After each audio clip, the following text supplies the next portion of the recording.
Hi again, Mark here from Talkingbass. So, it was back in the early 90s, probably around 1994. I'd been playing for about 4 years, and at that point, I was starting to feel pretty good about my playing. My technique was developing pretty well thanks to a continual bass diet of Billy Sheehan and Stu Ham, so I was all about the tapping and slapping and three-finger picking and all that stuff. But I was a total rock and metal player at the time, so I'd not really been exposed to much jazz or fusion. Anyway, I had heard about this guy called Jaco Pastorius through magazines like Bass Player, and, just general word of mouth, pardon the pun.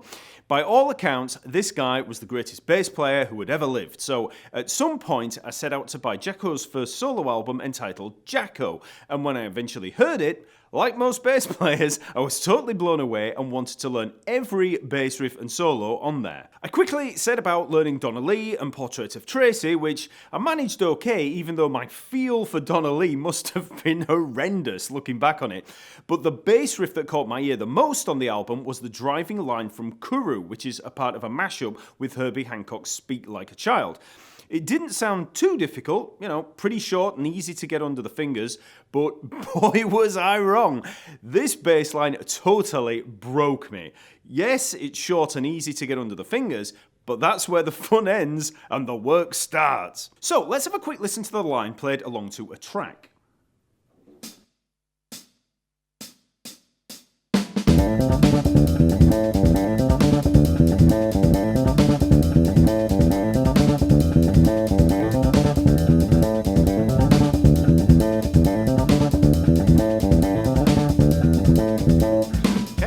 Jaco plays this line at 135 beats per minute and holds that driving groove throughout.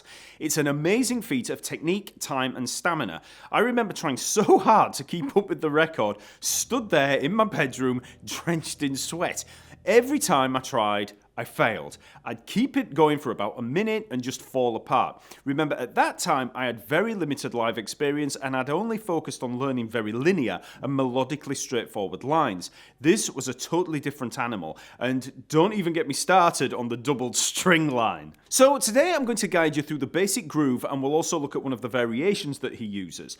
The tracks are all there over at Talkingbass, so just click on the link in the info below, and while you're there, remember to sign up for the totally free membership. You'll gain access to a whole host of downloads and practice resources. There's forums and chat groups, and if you like what you see, check out the premium courses on everything from beginner bass through reading, slap bass, harmony, technique, and much, much more. So go check it out. Okay, so let's have a look at this opening bass line. So we're in the key of A minor, and this is all based on an A minor pentatonic scale.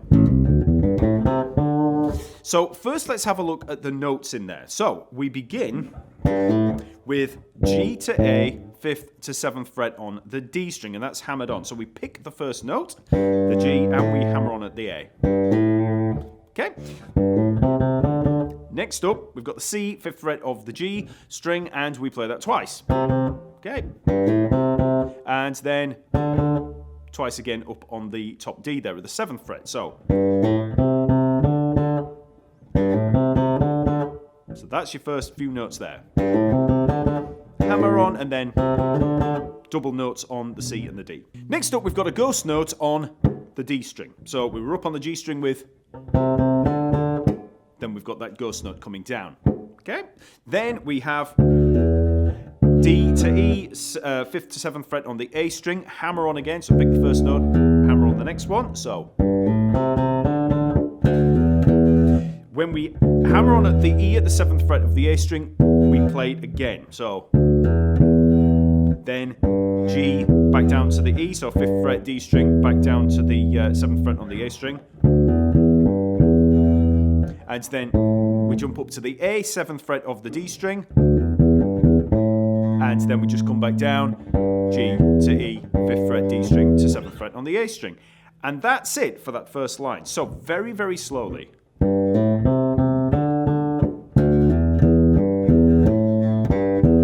That's the whole thing. So we've got that ghost note in there, remember?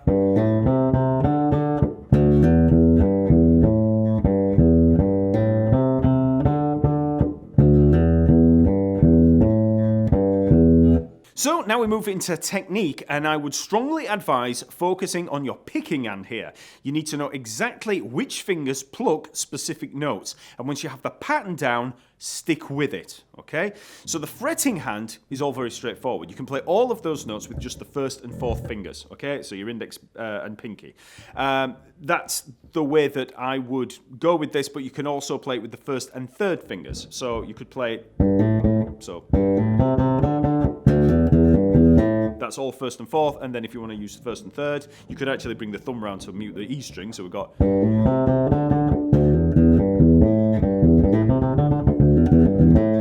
So either way, first and third finger or first and fourth finger. Next, for the picking hand, I'd advise putting the thumb, anchoring that on the E string there, because we're going to be moving across the next three strings quite a bit, so you don't want to be jumping too much with the thumb.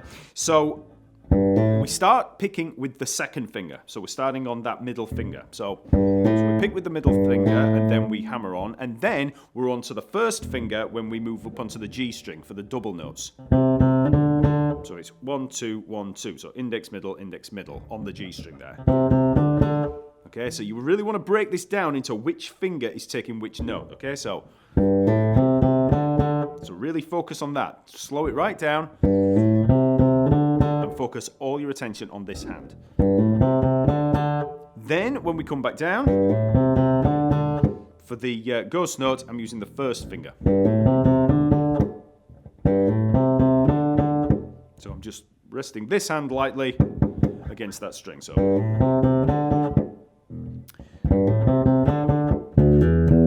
then we're back onto the first finger, so we're raking across so that we can pick that D there. So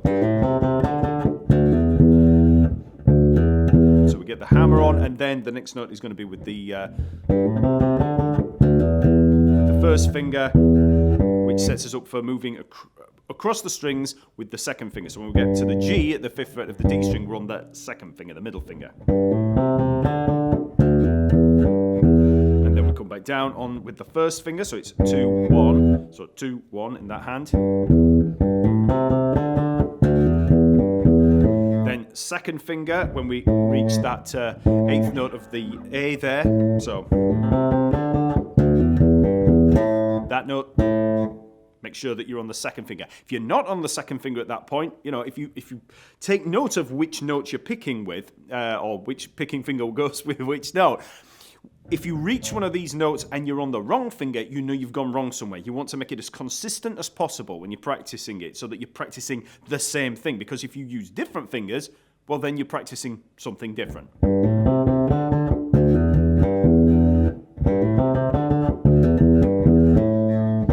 And then for the final G to E, coming back down, rake with the first finger.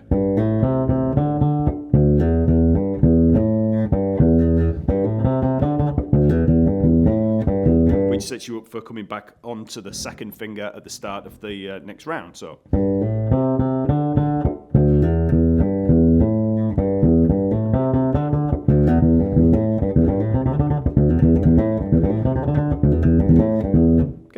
Now let's talk about speed. Now this is a fast bass line, and playing it for most of an 8-minute tune is going to push your stamina and, you know, everything about your playing. The key here is to obviously start out slow. Play it as slow as you need to until you have the line down, and make sure that it's consistent. Then just steadily build up speed. You can use a metronome, maybe starting at 70 beats per minute, and then just steadily raise the tempo. As you increase speed, focus on totally relaxing the hands and play lighter. The temptation as you increase speed is to play harder, especially as the repetitions build up and you tense up. You might be pretty relaxed around the 10 to 20 second mark, but after 3 minutes, you're going to fall apart if you're tense. I've included 4 tracks for practice starting at 105 beats per minute. So after building speed for a little while away from the tracks, you can then move into playing with the drum beat. So let's start with the slowest track, 105 beats per minute.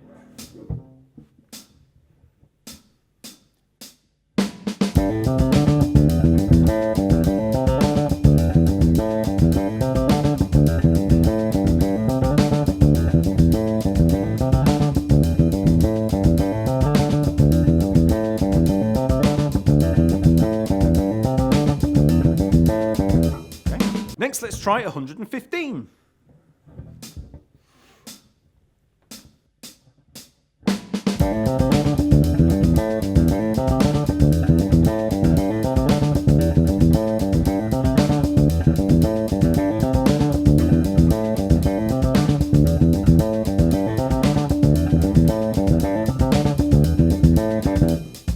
Now let's get a little bit quicker, 125.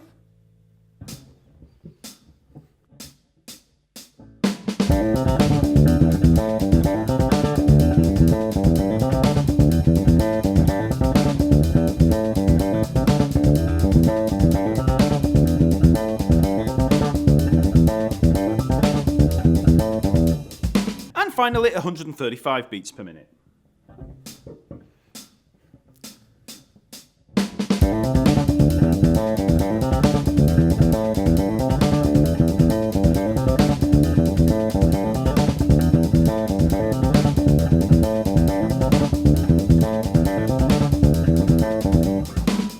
So, once you've played along to the drum beat for a while, you can then start to play along to the original. But trust me, when you start playing along, you're going to feel even more pressure than you did with the drum track.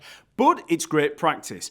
Obviously, I find it pretty easy now, some 30 years later, but back then, as a developing bass player, it totally broke me, and I have to admit, I gave up on it. In hindsight, I was tensing up way too much and didn't have the playing experience or basic technique to get through it anyway. Remember, if you're finding this too difficult at a certain speed, slow it down. So to finish off, let's just have a look at one of the other variations that Jaco uses in this tune.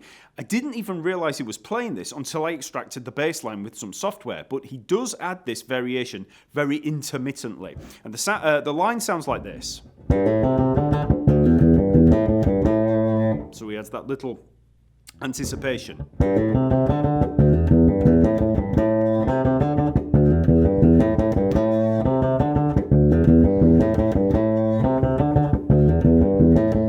So we're playing the same riff as before, but when we reach back up to that 8th note A there, instead we play this.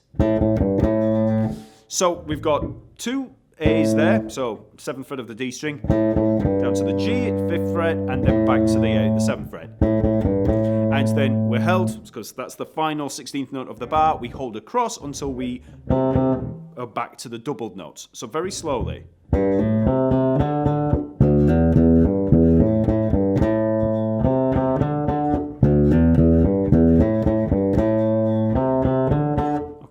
So that's the variation. So again, you can go through the same process as before, just building up the speed.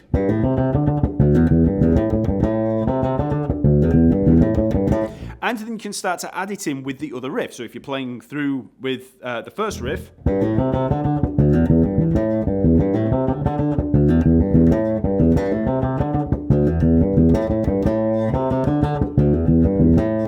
just get used to adding them in here and there. So remember, all the tracks are there over at the Talkingbass website. Just click the link in the description below. Please like this video, give me a comment, and subscribe to the channel if you haven't already. And I'll see you next week.